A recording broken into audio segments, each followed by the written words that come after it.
Welcome back to another quick guide. Today, we'll walk you through how to create new OneDrive account. To create a new OneDrive account on Windows, we have few steps for you. Go to the OneDrive website.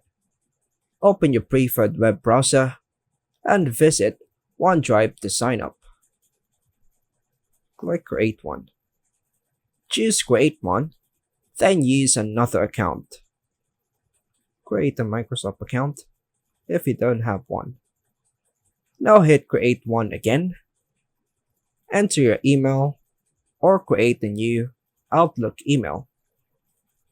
Hit Next. Set the password and follow the on-screen instructions like entering name, country, birthday, etc. Sign into OneDrive on Windows. Open the OneDrive app from the Start menu. Sign in with your new account and follow the setup instructions to sync your files. And that's all for now, folks. Thanks for watching.